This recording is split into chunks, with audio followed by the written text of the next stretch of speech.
I remember the first time I played Into the Radius back in 2019, and I found it frustrating but also super intriguing. There was nothing else like it at the time, and it introduced some new mechanics in VR in the hopes of being something more unique and more immersive. And I hold my hands up right now to say I was one of the people that wasn't fully on board with the game at the time. Since then though, and with patience, Into the Radius has become one of my favourite VR games, especially the sequel, which is in my opinion genuinely better in every way to the first game. But what it didn't do very well was convey that there was a story of why any of this even happened, and arguably this also gave the game a bit of a mystery vibe, which I personally enjoyed. The story goes in 1987 a mysterious event struck a Soviet mining town called Pechorsk, creating the deadly Radius, an exclusion zone filled with reality-bending anomalies, bizarre entities and valuable artifacts. Fast forward into 2002, the UNPSC starts sending explorers into the zone to collect data. You awaken as Explorer 61, you have no memory, and you can't die. You scavenge, fight very surreal looking enemies, and uncover the zone's dark secrets in a hope to reclaim your past. Now, since Into the Radius 2 is in early access, none of this is ever really explained, and I would argue that the story has always been something in the background in both games. So I would imagine anyone who loves Into the Radius didn't really care about the story anyway, because for me, it was always the gameplay that drives Into the Radius into being something people love or hate. It's still got frustrating mechanics, it's pretty slow paced and methodical because it's all about planning,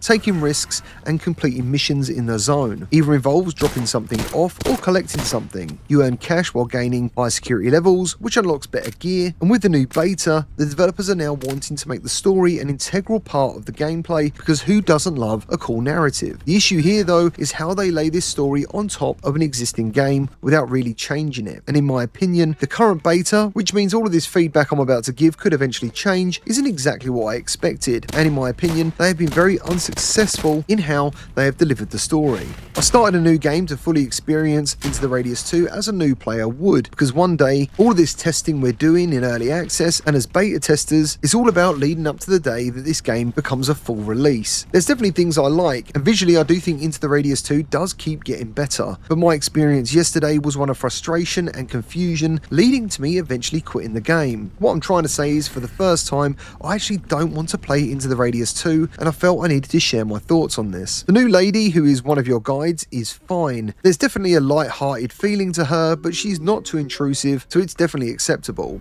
Great work! What a find! Wish I could go into the Radius myself and get a real artifact. But the feeling of the game is now very different. As soon as you start your first mission, you meet this guy called Lowry, and he is now constantly part of your life in the Radius, and he is, without a doubt, the most annoying, game-ruining character I've met in recent times. Well, look who's here.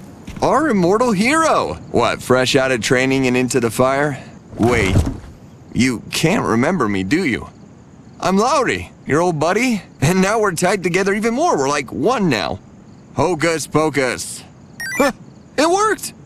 This is what I can do now. He constantly pops up talking absolute bollocks, and I personally really don't care about anything he's actually got to say, and you can't escape him either. And to make this even worse, you have to shake his hand at every opportunity, and in the end, I just wish this guy would go away. He is everywhere, and even though you do a tutorial at the beginning of the game in some sort of safe house, you're then treated to yet another very long tutorial with this guy constantly interrupting the game. And it's not just that he's here, it's his vibe. He's got a very upbeat energy that just doesn't feel right with anything else in the game, and I found myself playing a game I do visually recognise, but now doesn't feel the same at all. The levels now have tons of things to dodge and stay away from, making it more like a maze to get anywhere without dying, and I also found the guns feel a little bit different. And overall, as a start to a game, it's actually pretty hard, and that's from someone who has actually played this game quite a lot. It's now annoying and confusing, and that is on top of all the new mechanics that Into the Radius 2 has that many people will need to learn just to be able to play it. So I played along with this new narrative to the point I eventually thought I was going to be free of the tutorial, only to be met with some game-breaking issues where it didn't matter which way I turned and walked, the game reset my position, leaving me to eventually falling into the floor, and overall, I've come away really disappointed. When the devs emailed to say about this new story mode, I was really interested, but in all honesty, what they've done in my opinion is add too many unwanted layers to this onion, and I think new players will find this extremely off-putting, and the new guy does nothing more than compound the issues into being something I ended up finding pretty unbearable. I think they should keep the lady who chats to you about the story as a way to deliver the story. She's not intrusive and you can walk away from her anytime if you're not interested, but I do believe this guy Lowry has to go. But it's clear to me though, a lot of work has been put into making all of this happen, and to suddenly backtrack on all these changes might be pretty difficult, which means it might stay this way. And what I'm worried about is that Into the Radius 2 might be something I don't want to play in the future, and newcomers might avoid, and it's really sad I feel this way and to be saying all this. This game has a unique atmosphere and has given me some of the best fight or flight moments I've ever had in VR. There's been genuinely scary and shocking moments in some of the later areas because they introduce some massive and terrifying encounters. But if this is the direction the game goes, I'm now worried for its future. I'm not sure how many of you have played this recently, but from my post on X, many people do actually feel the same. For me, Into the Radius 2 is one of those games I